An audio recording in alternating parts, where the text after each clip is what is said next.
that was the original idea. Was there's TV commercials running in your store already? What if those commercials were really smart and could be highly targeted? And what if you got paid for them? So like, how would it change the world if the most powerful marketing medium wasn't Google and Facebook, but it was like physical retail businesses, and we could control how our data was used and spent, et cetera.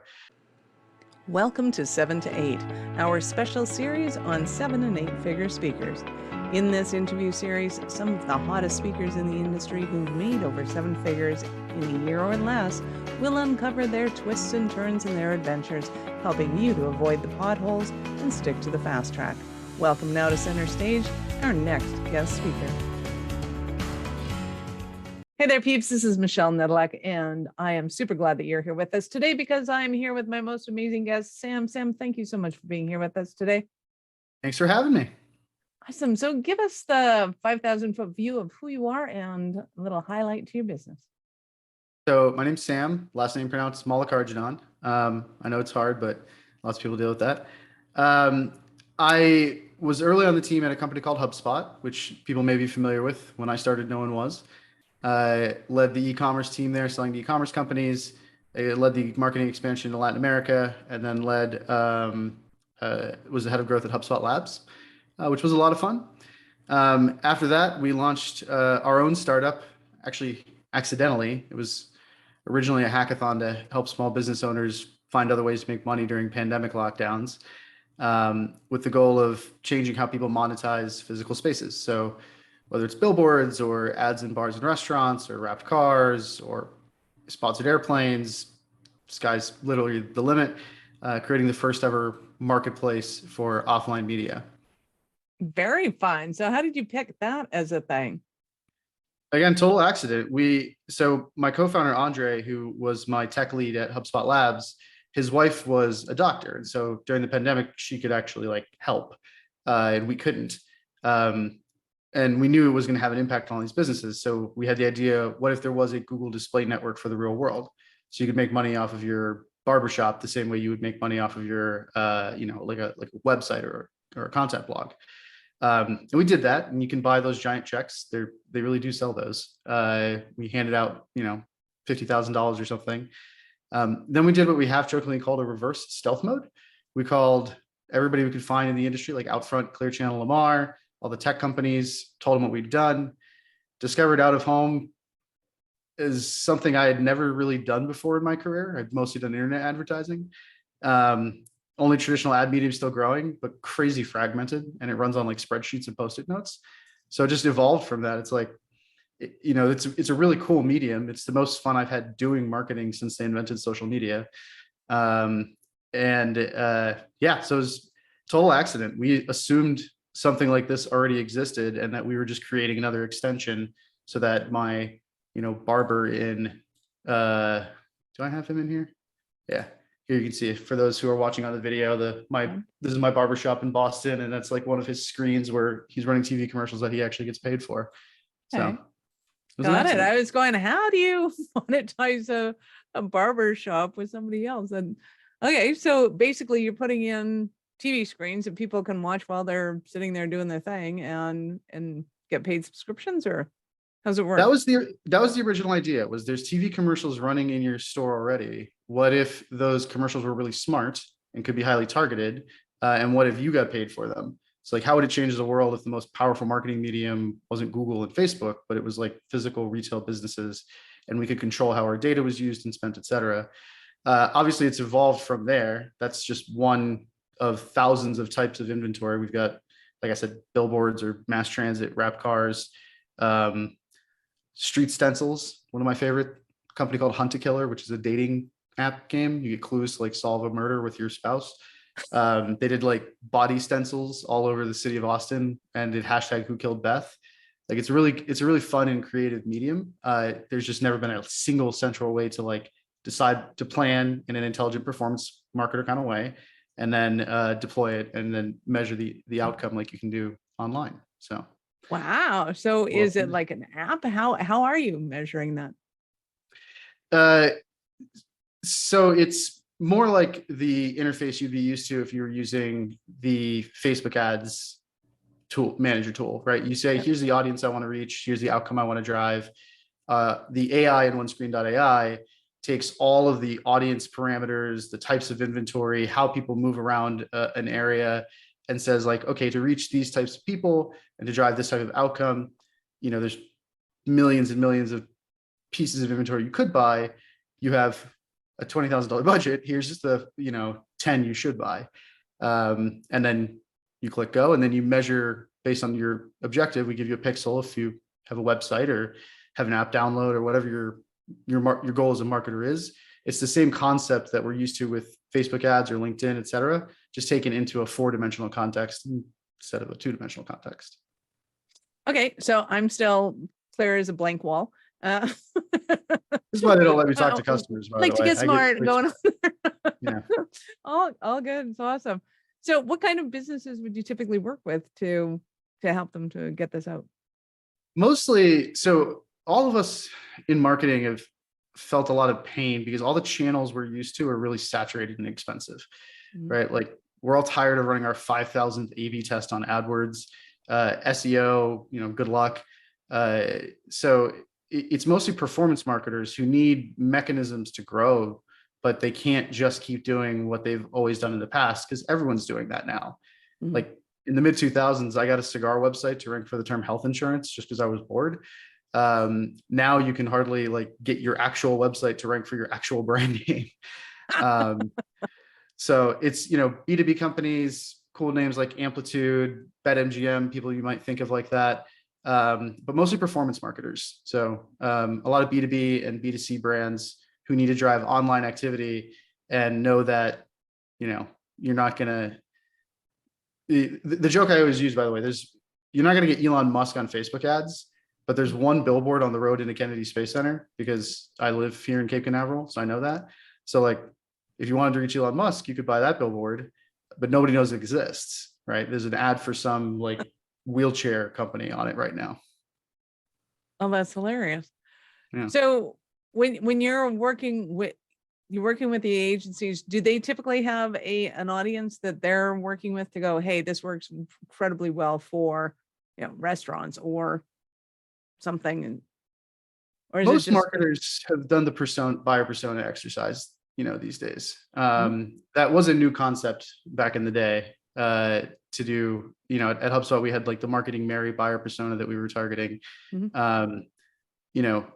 Our personal buyer persona is called Performance Paula. I don't know why they always have to be alliterative, but yeah, most brands know like who they want to reach. Marketing people can remember them. Exactly. They know who they want to reach. They just need new channels about how, right? Like if you keep doing what everyone else does, it's hard to remain competitive. Yeah. Very cool. I love it. So, and you have OneScreen.ai all over the place. What's going on with that? Yeah. So, pro tip for people who are launching a business: spend more time when thinking up a name and find one where you can get the .com. Again, we didn't put a lot of thought into the name because this was just a hackathon at first. So we always have to say OneScreen.ai as part of the brand name so that it's a call to action. We've got that. We raised seed funding from a lot of the HubSpot Mafia and some of our customers. HubSpot Mafia? Yeah, that's what we call it. They have the PayPal Mafia, right? Like Elon Musk and those people. We have the HubSpot Mafia, where something like 200 former HubSpotters went on to either be executives at other companies or launch their own startups. Wow. Very cool. Did not know that. So it's a great way to go, is go learn on somebody else's dime and then go do it yourself. Clearly. Awesome. So when it comes to starting your own business, what made you decide that, hey, we can do this on our own? Ignorance. I didn't realize how hard it would be.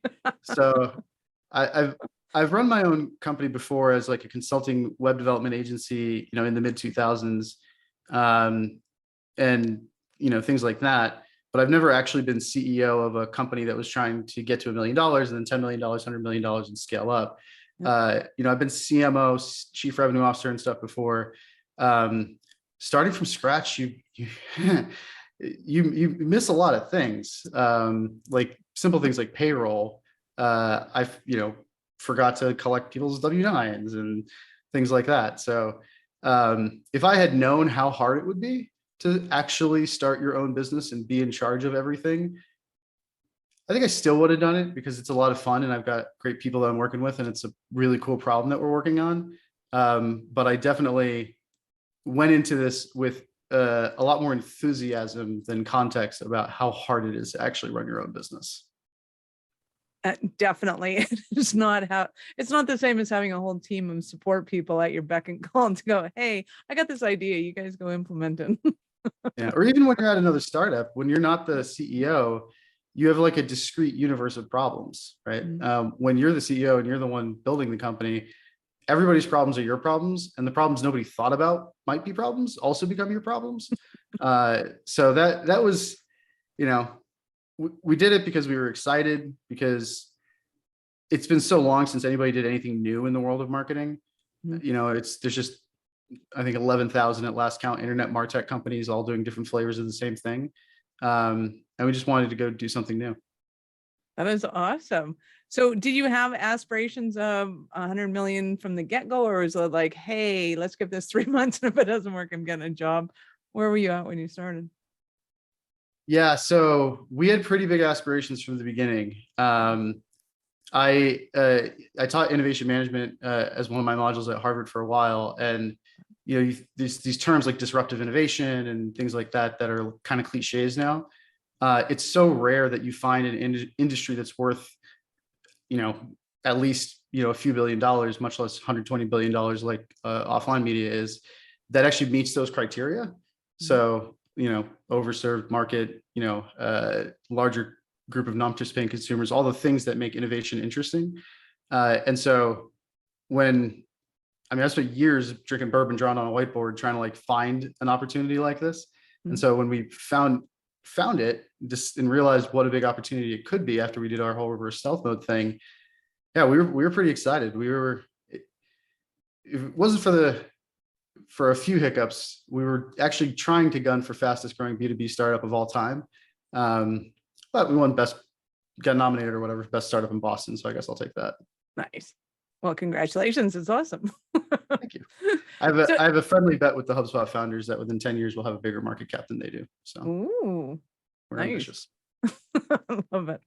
Love it. Love it. So if you could start over again, is there anything that you would have done differently knowing what you know now? Focus better. Like there's so many interesting things that you want to do when you're starting a business. You want to try, and every dollar matters, right? You try and service every customer that comes in. Because it's not like we went and raised $100 million, you know, for some metaverse idea or something like that, right? And I think, you know, we got, you know, sports is super interesting. You know, Madison Square Garden, like, you know, might be using an Excel spreadsheet or something to manage their inventory. And we were trying to build SaaS and we were trying to build marketplace at the same time. And a lot of things are really good ideas, and very few of them are the ones that you should do. So true. But do you really know that ahead of time, or is that kind of like lesson learned? Yeah, there's the joke that like who chases two rabbits catches neither, right? And it's such a hard choice to make. And I think I did like a poor job of doing that. Which is that's what I would do better, is because it's kind of like death by a thousand cuts. It seems like it's pretty close, right? Now we've got devices we're installing in places, you know, oh, what if we, you know, also had analytics software that we built natively instead of integrating with, and like before you know it, you've built this like beast monstrosity of a plan of a company that's not, that you don't have the ability to control and operate. Like the finances are too complicated. Like I still don't have a CFO. Right. So you've got to pick something, and like it's the hardest part of all of this is not coming up with $1 billion idea. The hardest part of all of this is ignoring all of the other $1 billion ideas. It's so true. So true. So how long did you think it was going to take you to hit your $1 million mark? And how long did it actually take you? I thought it would take us about 6 to 9 months. It's actually took us almost 18 months. the global kind of like macroeconomic slowdown that started happening, beginning of last year, not something I predicted. Like these What? volatility You didn't cycles are predict getting a expensive. world pandemic? What is wrong with you? Yeah, like we're all getting kind of a raw deal. We had the pandemic, and then 2 years later, we've got like, the threat of like nuclear war plus, the collapsing global economy. It's like, can we go back to like the 2000s and the 90s? Like they just were slower back then, right? You had the No. opportunity to adapt. Right. I love that. So what challenges do you see yourself facing right now that you're going, hey, didn't see that one coming, that you may have, had you, repositioned things earlier, been able to avoid and or brought on faster because you actually won it? If I had known what the venture capital markets were going to be like, I mean, we all knew there was going to be inflation and a recession and such, because you can't put $2 trillion into the economy and not have it. But I think we all thought it would be like A Q2 or blip. Q3 of this year. Yeah. Um, if I had known that, I either would have like scaled down the scope of our ambitions again and focused more, or I would have raised more money earlier. I think a lot of startups, rightfully so, are focusing on like, how do we create a business that can be self-sustaining and isn't always about to die. We've done that for the last 15 years because there's always been venture capital there to bail you out. And if you've got a pulse and you add blockchain to the name, they give you $50 million without looking at the business plan. So that was dumb. And the correction we're seeing in the world is the way like things should be. Like you should have to have a budget and manage cash and things like that. But if I had known that kind of like free ride for startups was going to end as soon as it did, I would have created a more I wouldn't have changed the vision, but the time frame in which people are going to create, unicorns and decacorn $10 billion companies that change the world. I think that's going to elongate compared to what, our expectations have been over the last 10 years, and didn't plan for that. Nice. So I know that in the world of tech, getting funding is almost a necessity. It's just part of your business plan. It's like, we will do this and we will get funding. The rest of the world doesn't really operate on that. It's like, we will struggle until we figure out how to make money, and then we will have money and we will be happy. So talk to me about the importance of that influx of money, and I think why it's just so integrated in tech.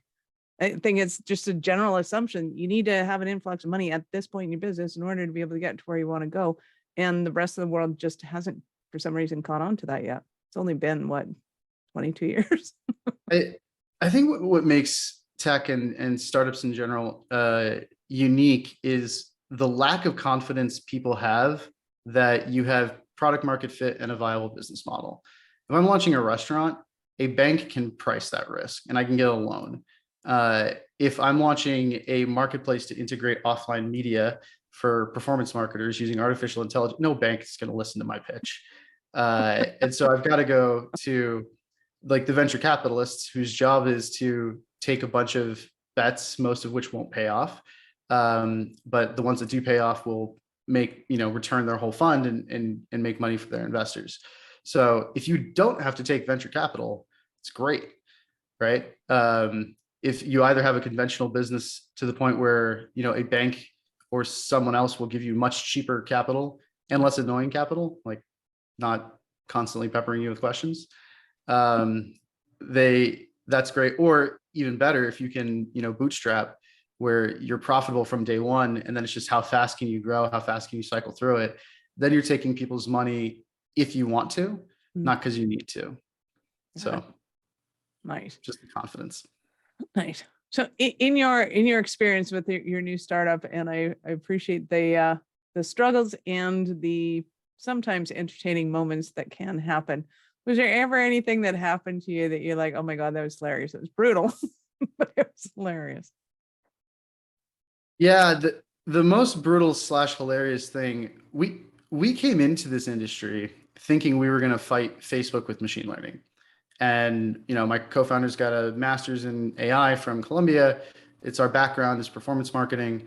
But then we realized that it may be, massive industry. It may be the only traditional media still growing, but it's run on like, again, on spreadsheets and Post-it notes. And it wasn't until we'd been at this for like 18 months that the president of the industry association told me that a chartist was a job. That's the person who owns the whiteboard at like a billboard company that has all the availability and pricing on it. And like, you can't have a marketplace if nobody knows the availability and pricing. And so we actually had to scale back like a lot of what we thought was fun and focus on, frankly, things that are, I don't want to call them boring, but I'll call them less challenging problems to solve before we could solve like the really interesting problems. So that was entertaining and depressing to realize that it's like one of the big three companies, I won't say which, we were 20 minutes into the demo before they realized API didn't stand for the American Press Institute. They're great people, but they're just not technical because they've never had to be. Right. So that's well, and it's almost like it's like, oh, okay, so we have to go through the 80s first before we can come up to 2022. Yeah. Wow. Yeah, I see that a lot in oil and gas, primarily because you can't bring a whole lot of technology into the field because it tends to blow stuff up. So they don't use it in the offices either. But it's like, oh, carbon paper. They still make that.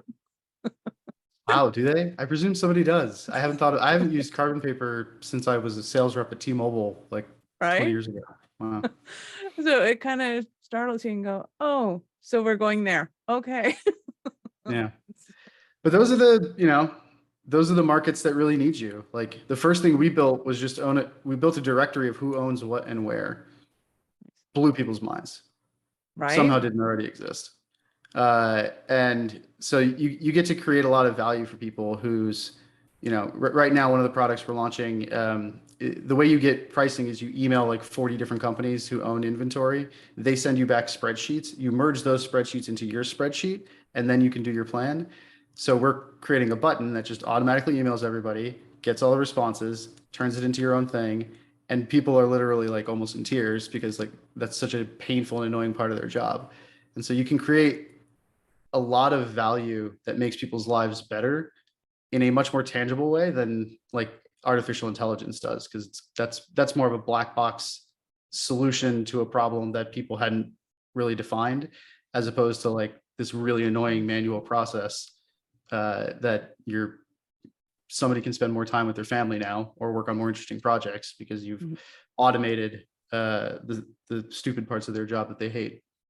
Right. Well, and we are personally on a on a rampage to eliminate the word manual in businesses, because as soon as you ask, how do you do that? And the answer manually 3 times, it's like, okay, this is not a question of money anymore. This is a question of, do you want to step up into the 21st century and how slowly do you want to take it, so that, because it does take time for people to wrap their heads around these things. And but people forget they don't have to live this way. The automation's a thing. Whatever is annoying you, there's probably some app that helps you do it, or you can write a macro to do it for you. That it's really easy. It sounds intimidating when I say like write a macro, but there are tools like Octoparse or whatever that you can just click and have it go do the thing a bajillion times. Like I wanted a list of all the HubSpot partner agencies, so I didn't go through and manually create a list of all of them. I think once people realize that if you find yourself doing something manual and repetitive that you dislike, that you shouldn't like just accept that pain. You should demand better from your life, from your career, from your business, and figure out a way to automate it. You will figure out a way to automate it. Love it. So what exciting projects do you have moving forward? Where do you see the future of your company? Our biggest challenge is making this thing properly self-service. So it's easy to make things powerful. It's hard to make powerful things easy to use. And we had the issue at HubSpot back in the day. Most companies go through this, where if you log into our platform and you're technical and you know what you're doing, you can do everything that you need to do. But just like we used to have to explain what a search engine was before we could sell SEO software. And it's the same kind of like context now. Now SEO software is so easy. you just like plug it in and it's like, here's all the things you need to fix, forward this email to your developer. Back in the day, it was a lot harder. So that's our big focus for the year is you've got these great brands, brands I'm personally a fan of that I use, like, Amplitude and Full Story, Reprise, ramp.com, which is what we use for corporate credit cards, shameless plug, virtual credit cards and things like ramp.com, much, much better than just getting a Capital One like Spark card. No offense to Capital One. Getting to have them be customers and using our platform. So the big next step thing for us is how do we it's easy to make something powerful. It's hard to make something powerful easy to use. We're to the point now where, if you're a sophisticated user, you know what you're doing, you can log in and use a platform. But just like back in the day, we used to have to explain what a search engine was before we sold SEO software. We've got really cool brands, which is fun for me because I'm fans of them or users like Amplitude, ramp.com. I think I was in the middle of pitching them. You should definitely use virtual cards if you're running a business. Making it so that somebody can log in and like plan, execute, optimize, and do that really, really easily. That's our big challenge. That's our big goal, is making it accessible, like not forgetting where we came from. Our goal is to help. We've got great enterprise companies as customers like Constant Contact, BetMGM, but my passion's always been in helping small businesses either do marketing better, like we did at HubSpot, or helping small businesses like make money in new and exciting and interesting ways.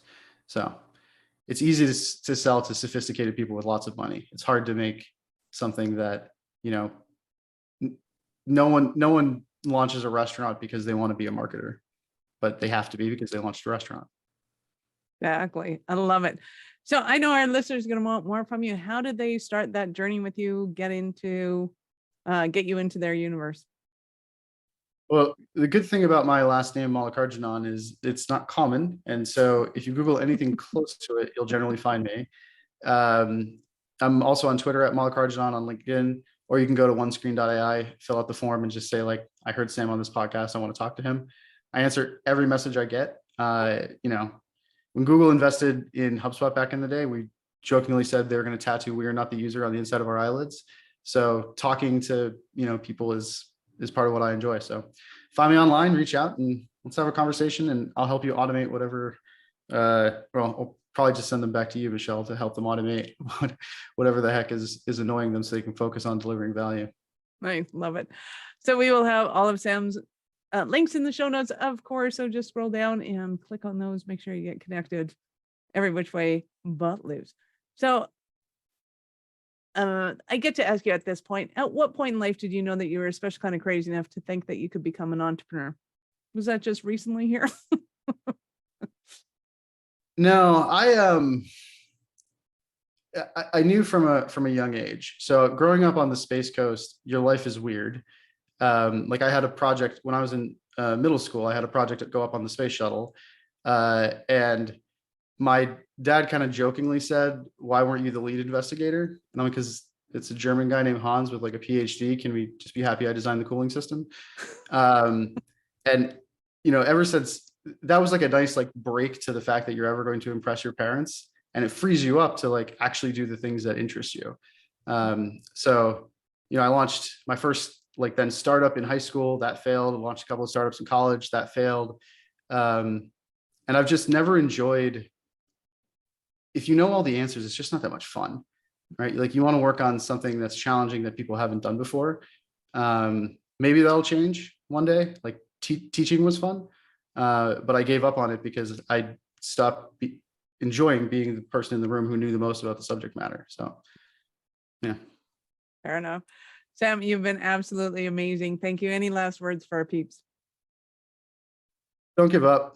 It sucks. It's hard. The current environment right now is hard for everybody, which means that if you're agile, if you communicate well, if you're adaptable, you're going to survive and come out of this in a position of strength that nobody else is going to come out of.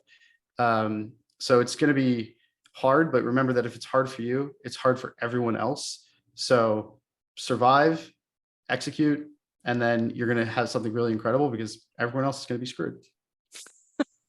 Sage advice. You're awesome. Thank you so much for your time. I appreciate it, and I know how valuable it is.